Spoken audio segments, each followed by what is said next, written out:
Guys, welcome to The Light, episode number 2. It is an honor, it is a privilege to be with you. Today, we just want to really invite and thank these two wonderful guests that are here today.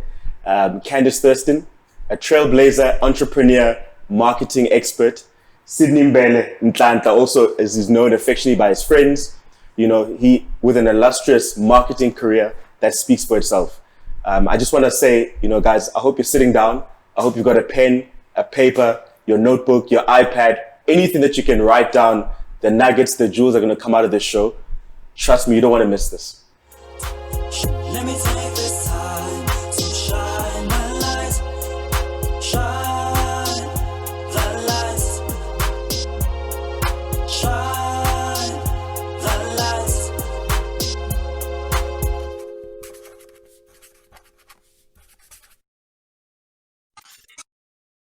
But I think such is life. You know, it's that pivotal moments are constituted of micro moments, Correct. like this one, and then there's some big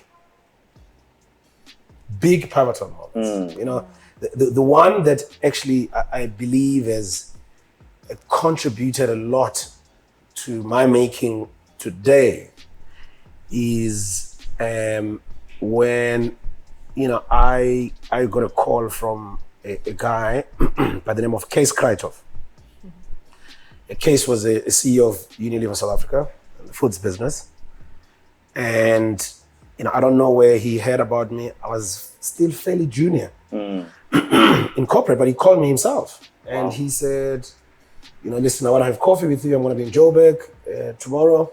I'm connecting a flight to Amsterdam. Can we meet in the Intercontinental at the airport, you know, for sort of 30, 40 minutes? Just want to chat to you. I heard about you, you know. And that's how I got to Unilever. And he didn't even have a job when he hired me. Wow. Right? He said to me, I'm going to tell you now, I'm going to give you a job after the conversation, but I don't have a job for you. Stay where you are, and I'm going to go figure out what job I'm going to give you. Wow. And, you know, every week he used to call me for 6 weeks. Wow. Before he found me a job. Every week he used to call me and say, how are you? How are you doing? You haven't resigned to go anywhere else, just stay there. I'm gonna find you a job. And that's how I got into Unilever. And just his impact in my life as a leader and as a human being, the balance between the how and the what, you know, the fact that you can be, you know, authoritative, not authoritarian, authoritative, yet have humanity and be warm. You know, I mean, just Kees had such an impact in my life. Yeah. If I were to choose one, right, in my life, it would be Kees, no doubt. Yeah. But yes, you know, there's many other micro moments where I might have made the right decisions, because life is a series of many good decisions. Correct. Right? It's a series of many good decisions. And the more consistent you are in making good decisions, you are likely to end up, you know, potentially in, you know, where you should be, right? In a positive space. And I think, Candice, you had a similar thing. I mean, your journey into Unilever was different. I think you entered the challenge. IBMC. The IBMC challenge. So I was in Durban, and there was a lot of, this IBMC was something that was normal. Yeah. But I knew I would never get in, right? Because A, my marks were not that great. Secondly, I was lazy. So it was never going to work out for me. You would have got it. But We all thought we were lazy. Because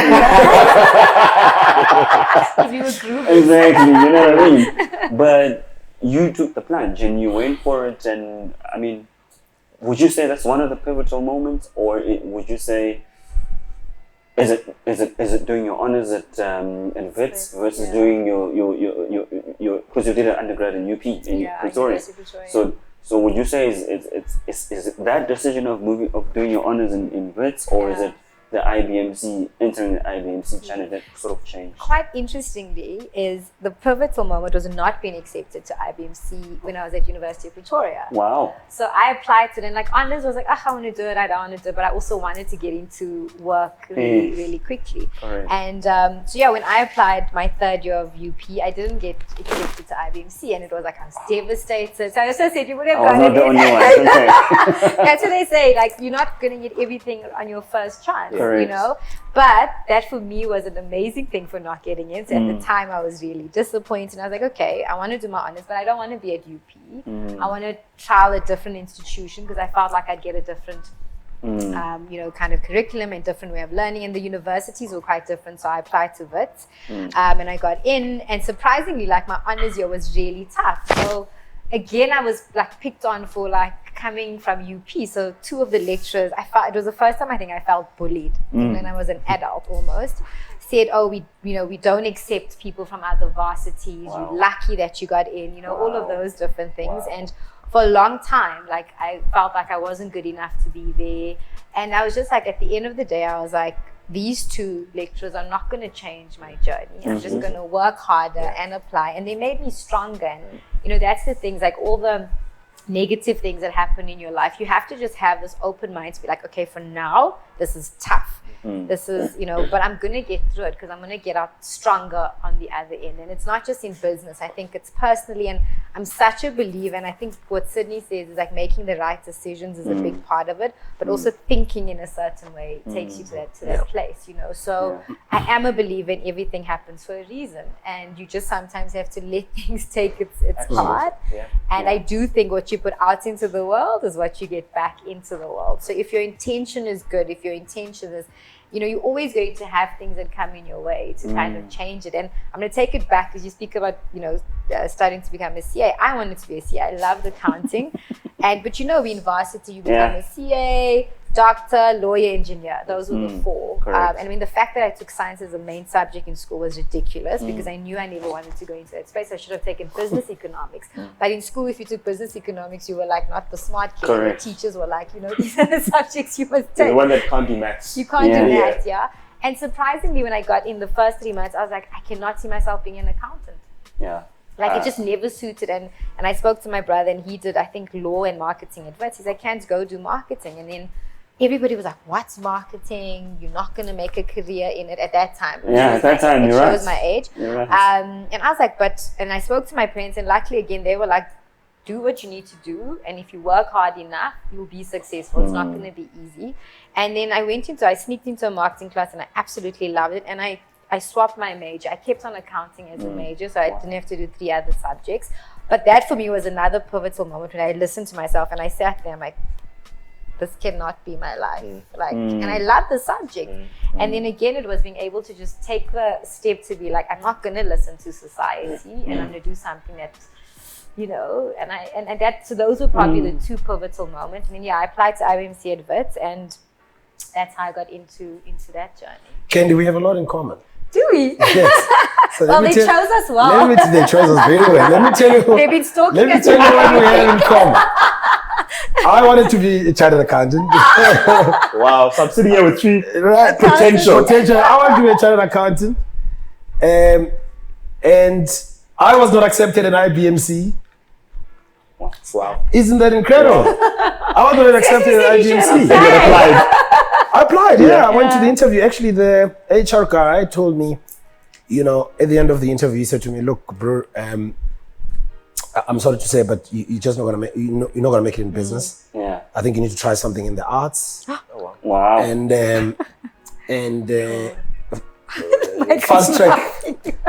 fast track 10 years later or whatever years later. You in London I'm at working for Unilever. Yes. I'm now in London. Yes. Okay, as a global marketing director for Geos, and I'm flying back home. I sit next to this guy Same guy on that the told plane. you. Same guy who told me to go to us. he was still at the same level he was when he interviewed me at IBMC. Wow. Right? He's still at Unilever but working overseas, and I'm more senior than him. Wow. Isn't that incredible? Yeah. That is So incredible. Candy says, you know, I'm not gonna let these lecturers shape my future, right? And I mean, there's just something to be said about you know, that in your journey, you're going to come across people who will actually Take just you tell down. you're not going to make it, you know, or convince you that you are not worthy, you know, and it's so important to listen to yourself, you know, at times, you know, while also being open to external advice, but Right. but you Yeah. will come across, you know, people who will shape your journey or potentially shape your journey Yeah. negatively, and so I just thought there's actually quite interesting, Yeah. you know, those. And I think you could have gone into the arts field. I could have gone to You the could have class listened for- to him, yeah. but again, there's something about that inner voice and gut thing that we all have, Absolutely. and I think that's the strength of life, is being able to kind of listen to it. And listen, sometimes it's going to take you maybe into a wrong space, and you could Yeah. have gotten to arts and be, you know, you could have also gone Hey. to be very successful. Yeah, Nobody I- would have said you're going to go Yeah, into that space and not Grammys, be successful. you Yeah, know, you could have been great Grammy Jay-Z. Award you know, Jay-Z's manager.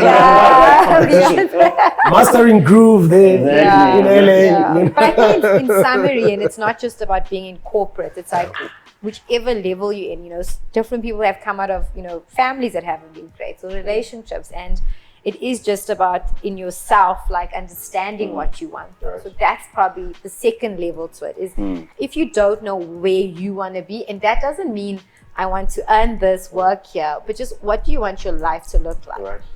So it sounds a bit like you're a magician, but everything I've visualized has generally happened, not in my timing or how I wanted it to happen. Because the thing about visualization is, if you know that's where I want to go, when people are talking to you, you're going to take things to say, oh yeah, because I need to go there, actually let me take Sydney's number. Right. Because at some point I'm going to want to engage with you. Absolutely. When you don't know where you're going, you're going to miss so many opportunities to just engage with people. Right. And probably that would be like my number one coining thing, is understand where you want to go and what you want to do. Because you're always going to come across people, whether it's at a party, Master at Groove, at Sid's house, whether you come into my house drinking tequila, or whether you're sitting next to somebody in a play, Right. you know. And you'll be like, oh, I don't know what to do. I got luck. You know, the thing I hate is when people say I'm lucky, and I'm sure Sid gets that a lot. It's like, you don't know my journey. You don't know Yes. how hard I've worked. You don't Yeah. know the challenges I've been through. So that for me is probably what I would give, whether you're 5 years old or 60 years old, is understand and that's not only career. That's do you want to be in a relationship or not? Do I want kid? You know, and don't let society define it for you. You know, because your happiness is so important to that success, and you being happy is going to impact the people around you. yeah. And I often say, I mean, I don't have any kids, but my friends that have kids, and I'm like so proud of them because they're so core to who they are. They're fantastic moms, but not in the traditional way. But you know what? Their kids are so happy. Their kids are so grounded because they're happy, therefore their kids are happy, and it's not easy. And I think that's such a crucial part to the way people live today. Don't let society define what it is. Absolutely. You You're know? dropping a lot of pearls. I want to just pick up on one. So sorry. And that comes back to vision. Yeah. How people have described you Oh, as yeah. being very visionary. Here you are, as you know, with your own journeys, Yeah. but yet you had a vision for what you want your life to turn out to. Yeah. Irrespective of the challenges, irrespective of the environment you come out of, Yeah. the challenges that you had to endure, be it education, be it language, be it prejudice, whatever that is, you know, you had the vision to say, I'm not going to allow that to define me, Yeah. but I'm going to use it as a stepping stone. If anything, it's going to make me want to work even harder. Harder. And which leads me to my next thing. You know, we spoke about the highs, you know, and people see you as being successful. They see you guys at, you know, at the summit in your journeys, but people have no idea, you know, some of the battles that you've actually faced, some of the no's that you've received, you know, other than not being able to get into Unity, but through that way. Maybe promotions that you were overlooked on, maybe being retrenched, you know, maybe being fired, you know. I'd love for you to share, you know, just one of those, you know, things that have happened, which at the time, you know, you felt like this, I can't believe this is happening to me. You know, I didn't do anything to deserve this, but here I am. And most importantly is, how did you find your way out of that? How did that help propel you to where you are now? I mean, I think there's something powerful that Candice mentioned. You know, she talks about, you know, you gotta know where you're going. Yeah. And then she adds, you know, maybe not based on your timeline or timing that you've set yourself. When I think about how many jobs. I mean, you talk about. I mean, you were very kind to say I've got an illustrious career. But if I think about how many jobs that I really, really wanted, and I interviewed for and I didn't get, and how it just sort of kind of impacted my ego, when I got rejected.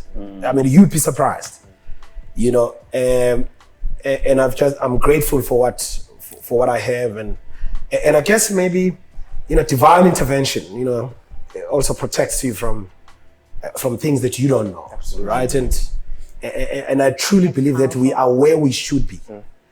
But because we don't know, right? There's no script to this life thing, right? You sometimes you seek things maybe that maybe are not right for you. So one of those is the fact that there's just opportunities that I wanted, jobs that I've interviewed for that I didn't get. At UCT, I repeated after my first year at UCT. I studied afresh. I started with the BCom and it didn't work out. And again, it was an ego. It was like an ego bruise. It was a scar because the same guys I was doing BCom with first year, a BCom at UCT. The next year, when they go to that lecture, I'm going that way. Hi guys. I mean, just the embarrassment and all of that. There's just so many to mention. But life is I guess a combination of the good and the bad, right? And it's important for people to understand that there's a road to success is always under construction.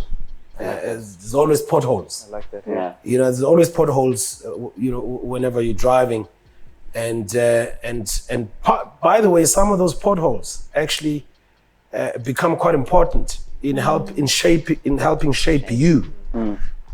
To have the resilience that you need to be able to deal with those setbacks. Yeah. The idea of building resilience, it doesn't happen on its own. Yeah. Resilience is built by you going through stuff, right? Sometimes over and over again.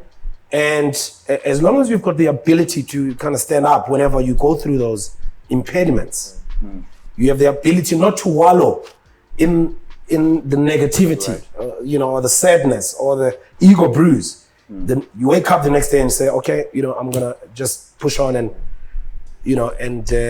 try, achieve more. Absolutely. Yeah. And Danny? I mean, Okay. I mean, one of the things, and it's to that. So one of the things that I think Michael and I keep talking about and pushing for is, when you talk about when you have a setback. So for example, there's this job that you want, you're pitching to, so because people assume that you got it the first time, right? There's always an assumption that I kinda did. No. But hear my point. No, I know. But it's about, but before you got to that point where you were pitching, you didn't wake up today and then tomorrow saying, okay, I think there's an idea, therefore tomorrow I'm going to go do it. Yeah. And one of the things you speak about from an entrepreneurship perspective is have people break down your idea. Talk to people who will break down your idea and then help build it up. Yeah. When people are breaking down your idea, it knocks your confidence, right? Because I've thought about it, I'm smart and I know what I need to do, and now people are telling me it's not going to work and they're breaking it down. That strength of getting up and trying to basically, get up again and continue to do it. Yeah.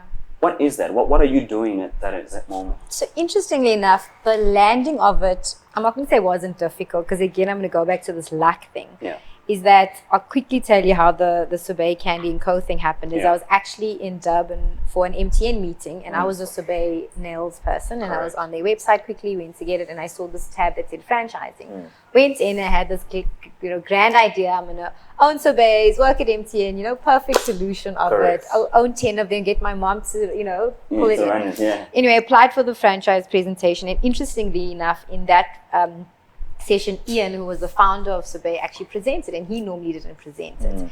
And as he was presenting, I'm like, actually, no, I don't want a Sorbet. I want to be able to create this sort of structure within the hair space for women of color, yeah? And emailed him and said, listen, I've got this thing. And obviously within my application form, I spoke about working at Unilever and MTN, and I said, I've got a proposal to present to you and your board, or it was a family business at the time. Yeah. And it took about 4 months to set the meeting up.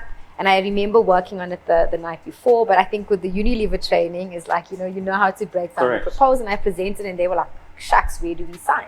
So that for me wasn't the difficult part. The difficult part was actually getting into the business and running Candy & Co. Okay.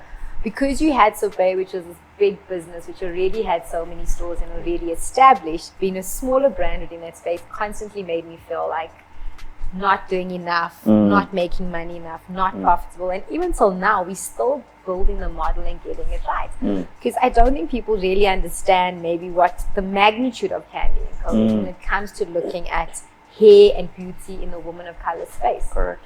There's 100-year-old change and mindset we're trying to change and produce into a system that is so political, for one, and is so entrenched, as a second thing. And my competitor is not malls. My competitors are every single stylist out Correct. there, Right. every single nail tech out there. So Correct. for me, the last, I would say the first year or two were okay because you're building, but then after that, it was very hard for me. And I remember sitting there and being like, am I good enough? Am I doing enough? And I have to say that was probably the toughest. And even now when I think about it, I still get that, am I doing enough? How are we going to do it? Because the businesses are so different. The models are so different. The Correct. financials are so different. It's not just something you open and is going to the next day, kind of make money. But I think Ian Fur at the time really guided me through it, because in his journey to Sorbet in the beginning, he kind of saw it. But it's sometimes you're in a big business and you need to show profits, you need to show growth. And I think I was also quite strict on not just opening lots of stores, because we could be sitting with 20 or 30 or 40 stores, but I wasn't comfortable that the model was where it needs to be, And I think that for me was probably the toughest part in waking up and like, oh my gosh, what am I doing today? Like, how is this going to happen? What are the numbers looking like? What do I need to change? So I think that's been the toughest thing. And then I've had amazing female leaders, and I will always go against this whole thing of women can't work together, we're emotional. I think it's a perception that's completely incorrect, because we're human. You have human bad leaders, not male or female bad leaders. And but I do think when I moved to MTN, because Unilever was very much like a family kind of environment. We work together, we play, but we work hard, we mentor. And going into MTN, which was a younger business and very political, the PhD syndrome comes in, which is pull her down syndrome. Correct. Oh, wow. And it wasn't within the MTN Group space, it was going from MTN Group to MTN SA, and I was only 27 years old working in a senior space. So I think I was there my second day, and the stuff that I was hearing, and oh my gosh, it was bad, But again, I said, big girl panties on. What do I need to do in this business? And I remember Santi Botha moved me from Group to SA because she needed me or the team to work on a Q4 campaign. And I delivered. I said, I'm not going to let anyone bring me down. I'm going to show them. Absolutely. And it was a tough time at that time. I think the first 3 to 4 months, because it was, and then all of those people that I think, which is the PhD syndrome, then become your people, So I think those are probably the 2 lows, and I still have the lows specifically. And even though I'm looking after the Sorbet group, now it's now a different type of low, which is like, where do we need to take it to? How are we going to do it? Are we doing it together? But I think with the right leaders, as Sid says, and there's a new CEO at Sorbet, which is, I think, a visionary, and having her there has upweighted my confidence and that we can do this together. And so at the time when I wasn't getting it within my business, that's when you need to engage with external people to be like, flip canvas, know what you're doing is great, like talking to your guests, talking to your franchise partners. So you constantly also have to go back to be like, what was the intent of this? And Candy & Co. is a purpose-driven business. It's about change, and change doesn't happen overnight. It doesn't. So you constantly have to talk to yourself, and that's why whether it's business or you're working in corporate, and I think Sid never chooses a business, I think, that he can't drive his purpose in. Always be purpose driven from here, because when you're going through that tough time, the passion is going to get you through. The purpose is going to get you through. And sometimes it won't. Sometimes maybe money is the most important thing, but that's okay. Yeah. The Yeah, purpose to particular making money, you're going to work in a business that's maybe not purpose driven, but you've got that intent. So again, it's what is your kind of journey and your kind of purpose to drive it. So I think that's probably my lowest moment, is not feeling like it's good enough and Right. wanting to give up and not wanting to pull through. Wow. Yeah, going back into corporate, you know. Yeah. Wow. I want to talk about balance. What's that? And balance. You know, Taban and I mentor a lot of people, and one of the questions that we often get, especially from middle management, is work-life balance. And you know, Taban and I go back and forth when we talk about that. And you know, I've always believed that there's never balance. Correct. At some point, something is out of kilter. You know, so maybe your work is going really well because you're investing a lot of time and energy, and your social life is, but your family life isn't. Or your family life is doing really well and work is going well, but in terms of your own journey and your own personal things, that's out of kilter. What would you say to leaders, junior leaders, or other, even middle management leaders on balance? Look, my position on this is that it's important to do what you like. It's important to end up in a career or space that you enjoy. Because if you do that, then you don't talk balance, because then your life is your work is your life. Like, I've never seen myself divorced from the work that I do. Right. You know, if all the businesses and brands that I've worked for, you know, people who have identified me with that business, Right. Because you can see the passion comes through. So, you know, I've never had to juggle balance. I've never had to juggle balance, you know, and say now I'm work mode, now I'm life mode. No, I mean, my life is my life. So it's important that people make decisions earlier on in their career to gravitate towards a space that gives them the opportunity to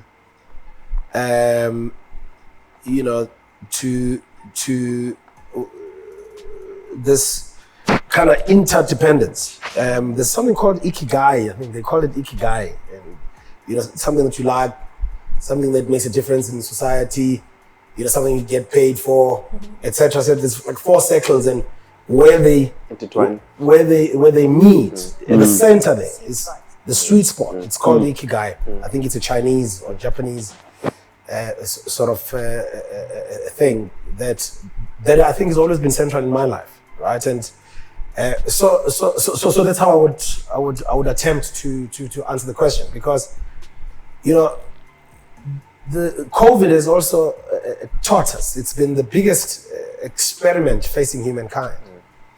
This idea of working from home. Are we working from home, or are we living at work? Sure. Right? So if you are contending with the complexity of balance, it will be very difficult for you to separate The two. what is work and what is life. Yeah. And so I think we must try and do that. Candace, what do you? I think you've given me the answer. Yeah, you know, it's such a difficult one, and I don't know if it's the right or wrong answer. I think it's mine. Is that I agree with so there's this element of balance that is maybe, you know, it doesn't exist, and it, as you said, balance in where? Balance in work, balance in my personal, you know. So I think it's, again, what do you want? If you want to, you know, have an 8-to-5 job and that's important for you, then go. So, you know, they say there's a saying that says you work to live or you live to work. You're right. Yeah. So which one's you? You know, and if you kind of understand it, you understand balance. So, you know, if you want an 8-to-5 job, you're not going to become CEO of a company. It's like the number of hours you put in something, that's scientific. You're right. Yeah. And then it's Malcolm Gladwell thing. The number of hours you put in something will make you the expert in it, even if you're not the expert. And Sil, I think, is an exact example. Right. He probably had to put in much more hours because he was coming from a base that was very different to possibly his white males Right. that went to private schools. Right. We're starting off at different levels. Absolutely. Not that he wasn't smart or he couldn't do it. Or didn't have the but potential. because we Yeah. didn't have the potential, Yeah. but we just had, all of us as people of color have to have worked hard. Absolutely. Yeah. It's like in business, you have to work harder because we're coming from a different base. No matter what anybody says, we're all coming off a Sid's probably come off a more disadvantaged base than me because Right. I'm young and my parents probably had a little bit more, it's kind of all, it Relative. builds itself up. So for me, balance is you have to work hard. If I want to run a business and I want to be a visionary, Steve Jobs didn't sleep. All of these guys didn't. So that's the journey I'm choosing to. I don't have kids because it's not that I don't want them, but it's not important for me. And society might say, what's wrong with that woman? Yeah. Why doesn't she want kids? But for me, that's not what's going to wake me up for now. Right. It might change in the future. But for now, that's my journey. Right. And what that balance, I know I might not be able to put what I need to put into that space. And then I think secondly is to what Sid's saying is when you find a job and again, some people might be sitting there to say, oh, it's easy for you to say, but it's difficult to find a job where it doesn't feel like work. With Candy and I often make this example, working at a Unilever at MTN, you paid agencies to do stuff, Yeah. When Candy Co happened, the first time I had to put down a pull-up banner was traumatic. I'm like, how am I going to do this? Now I can put it up in a minute.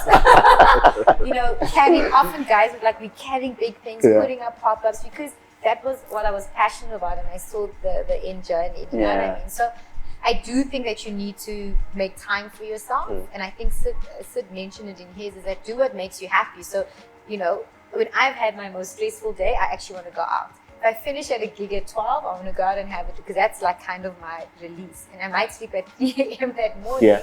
But that's what makes me happy. That's Yeah. what makes me feel like, okay, I'm recovering for the next day. Right. So again, I think, Michael, everybody needs to design it in their own way, but you can't make yourself sick. So I think there's also a level of making yourself too stressed and too anxious. And then wellness is important. Right. Make time to exercise. If meditation is your thing, make time to meditate, eat well, etc., etc. So I think that's for me where balance comes in. Is it's not an hour thing, Yeah. but even if you're taking an hour out for yourself to exercise or to, that's the hour for yourself. So I'm quite a big believer in that you need to stay healthy for you to do great. And I think if you read most very successful CEOs, it's the 5 a.m. thing. You wake up, you exercise, you start your day off like that. Because what does it do? It releases, your good hormones. And for example, in this last week, I didn't, and I was feeling so anxious. I'm like, what's happening? And I was like, it's because I wasn't going through my routine of exercise. And exercise can be different things.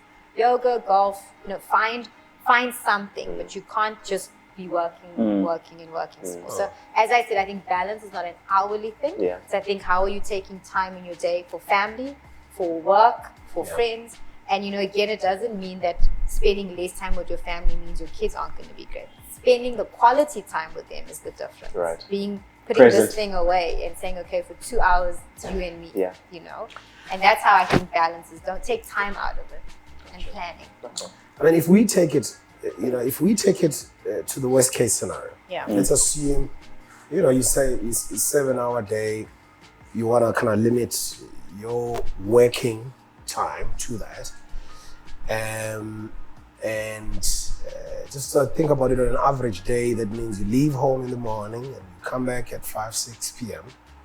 You spend with your partner or family, 4 hours a day, but you spend 7 hours at work, right? And then you go and sleep. The biggest part of your life when you are awake is generally at work. Right? So if you don't like it and you're unhappy, just imagine what it makes you as a person. To your family. As a just how so much that it takes from you as an individual. Yeah. Right. So Yeah. so I fully agree with Candice. And I just wanted to summarize some key things that I noted down as we were having conversations. So some key points that we mentioned was around copying from people who inspire you, and making that your own, and making the right decisions is more important. But it's not about you always make right decisions, but just having more right decisions than the wrong decisions. Understanding what you want to do or where you want to go, and listening to yourself is important. And then a leadership style that's centered around humility. those were just some of the big nuggets I think that I got from today. I mean, you can throw some in here. Yeah, in fact, you know, we used to call Tabani in our meetings the summarizer. Because in every single meeting, we take 1 minute, as soon as we're done, we say, so guys, let me just summarize this meeting. And in great fashion, he's done the same for today. Yeah. So thank you. But I mean, you know, for this show, we just want to thank you for your time. Yeah. Because we know that time is really a luxury. Yeah. We want to thank you for the insight that you've provided us as well as the viewers, and just the manner in which you've gone about it. Yeah. You know, we just want to tell you that we are watching you. We are your biggest fans. Yep. We are so happy for the things that you're doing and the lives that you're impacting, and the fact that you're living such purpose-filled lives. Yeah. You know, so thank you so much, and we really look forward to bringing you back. Yes. And to discuss some more, milestones that you've achieved as your journeys continue. So thank you for joining us for episode 2 of The Light. I really hope that, today has been not just inspirational for you, but it's been very educational as well. So if you like today's content, please make sure to subscribe right here. After you subscribe, Tabani, what should they do? Hit the bell notification so that you get communication every time we upload an episode. Make sure that you like it, you share it with your family, your friends, your colleagues, anybody who you know wants to be inspired or wants personal growth. And make sure that you comment and give us some of your pearls of wisdom in the comment section below. Guys. Let me take this